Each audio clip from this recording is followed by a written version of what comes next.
Hi, I'm Shireen, and I am a recently graduated herbalist from the College of Naturopathic Medicine in London. And Charlie and I have decided to start up the Traditional Healers Collective, which is a group honoring Indigenous and Native medicine from all over the world and global naturopathic practices. So this is something that we're really, really excited about, that is very close to our hearts. I have a specific longing and need to connect to my roots, which are from Iraq, specifically from the north of Iraq, Kurdistan, as well as the south, actually. And I think herbal medicine was a way for me to reconnect to my roots, and it was my path to go back to where I'm from, where I'm originally from, even though I was born and raised in the UK. I've always had this kind of longing to kind of get to know where be connected to the land that my ancestors are from. Finding out just stories about plants, and plants specifically that are used in the region, or in specifically even Iraq, or that are endemic to Iraq. And it just fired up something in me, and I felt this, immediate connection. I was like, if I can be a steward for these, just even for the preservation of these medicines, or the preservation of any knowledge around these plants, not even, I'm still learning. And I think the more I learn about herbal medicine, the more I realize I don't, like, there's so little that I actually know. And I've had a few peers saying that recently, and it's so true. It really struck a chord, because it's infinite, the amount of wisdom and things you can learn. And I think that's why Traditional Healers Collective is really exciting to you and I, Charlie, as well, is because, there's just so much, and we have this, like, this constant thirst to learn more and more. And if anything, it's not just to make myself a better practitioner only. Obviously, I want to always further my practice, but it's just, I think honoring and preserving that wisdom is really, really important to me. That's like a big piece. So I live in Dubai. I run an apothecary there with my partner Mahdia, who's Tunisian Canadian. And that's our main work. And we like to focus on plants from the region that we're in. I'm Charlie Martin, and I am a student at the College of Naturopathic Medicine. I'm taking naturopathy and herbal medicine. So I'm just finished the first year.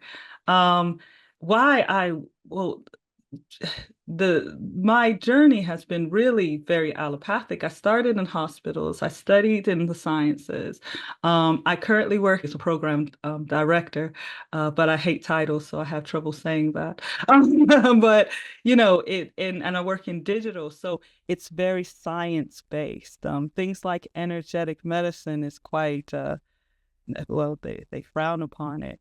I'm African American though, so we just grow up with the old ways. I mean, I was raised in a household where we talked about Yoruba traditions, where we talked about Valdoon, where we talked about faith healing, just all the remedies that could be found in the Bible or just passed down. So it was always part of me and part of my blood.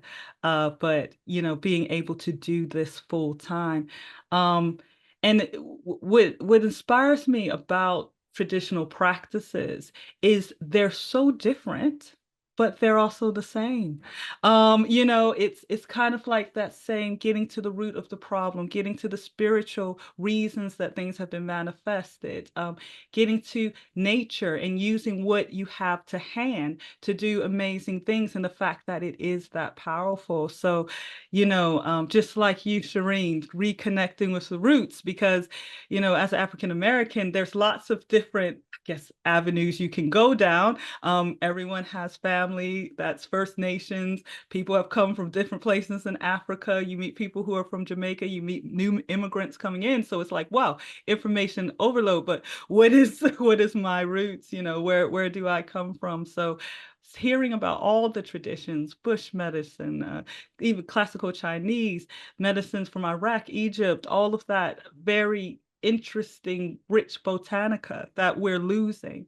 So for me, having that kind of science empirical background, the evidence base, keeping a record of all of these traditions, so they're not just rumors, that we know that these work, that we can use them, that we can use them to heal people. So not yet a practitioner like Shireen, so I'm just soaking it all up for when I have my own practice. I do run Black and Organic.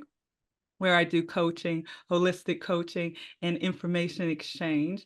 But yeah, I'm just hoping to have a place where I can find this evidence-based energetic research, these traditional practices, and give them honor. So excited to do that. This was Oh, a very serendipitous journey. I think it just happened, like, just really, it just flowed so quickly. And so far, it's a WhatsApp group, what we're starting, but who knows what it's going to grow into, and I'm sure it will, where a deep, deep respect and honoring of naturopathic practices from, global naturopathic practices, and a space where everyone's accepted, and a space where it's inclusive, and you don't feel you have to censor what you're saying based on where you're from or who you're supporting, and or who you're honoring in the medicine of. And that goes from sustainable practices to ethical practices, to from growers to just different practitioners, to people that standing up for injustice anywhere in any space, no matter what. And I think that is, with what's going on in the world right now, and I'm not going to like sugarcoat or gloss over and not mention things, but with different, as you said, how many armed conflicts are happening in the world? yeah, 100. 110. Something So crazy, yeah, and stuff going on everywhere that every single one can use our help, our yeah, voice. We are in a privileged position, and I don't think that any space should be banning the speaking of or standing up against injustice of anyone anywhere. And yeah, this doesn't go by race, color, who, it doesn't matter, religion. For me, it doesn't, and for Charlie, it doesn't. And I think we both felt so passionately about that this just birthed out of that, really. yeah, And I haven't found a space like that. There's little pockets where, like, there's people I know or other herbalists I know that are from the same region as me, but not, there's just a lot going on in the wellness industry now, where, like, major appropriation and not honoring yes, medicine has come from.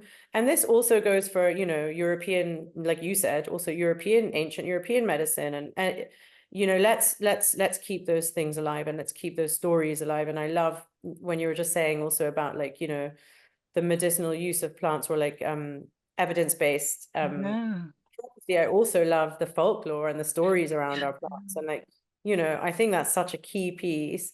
And I personally find it difficult to access those. So I'd love to create a resource where we can go to a plant and you're like, these are the stories around the plant in Egypt. These are the stories around the plant in this certain part of Africa, or like, and I love the stories. I love them. I find them so magical and amazing. And you learn, like, so much about the plants and people from them.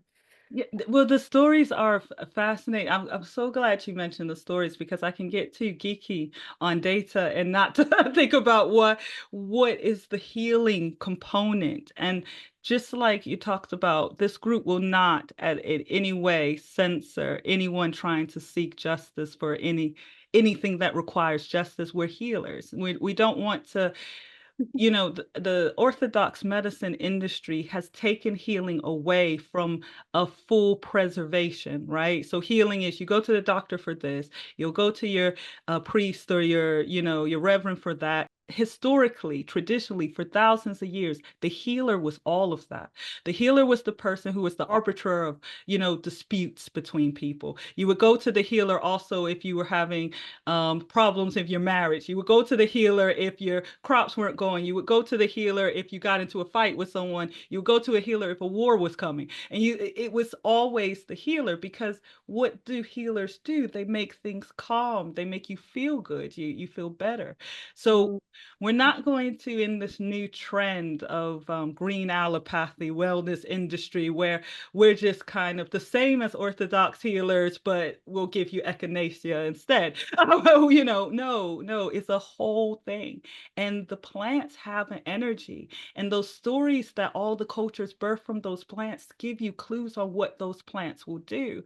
And it's sort of like what you're taught in naturopathy, that the look of the plant, the actual shape, gives you an idea of what it will do in the body. But also the stories that our ancestors came up with give you a clue of what that herb does in the body. Yeah, All yeah. the other magical benefits that are social and mental and spiritual as well. So yeah, I'm looking forward to reading all those stories as well.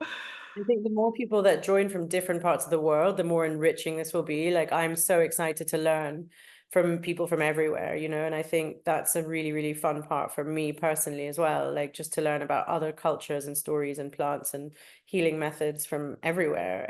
I find it fascinating. And like you said, they're different, but they're all the same at the end, which is beautiful. And then also I think something you and I have spoken about quite a bit is, you know, the elders piece, and it's really, really important. And I think this year, losing I've lost both grandmas now, but losing my grandma has been like really quite as like smack in the face of like, I'm daily having regrets of questions that I wish I asked her. Because she was my plant person. Like she's who I remember when I think of being in commune with the earth. And I'm just like now, you know, I was writing yesterday, and I was like, and like really like just annoyed that I didn't ask her so much more stuff. And, you know, that generation is still around, and we need to document stuff. And I have this urgent thing where like I just want to ask any elder around me questions about, you know, their upbringing or where they were and what their ties to the land was and how life was when, and, you know, just document it all.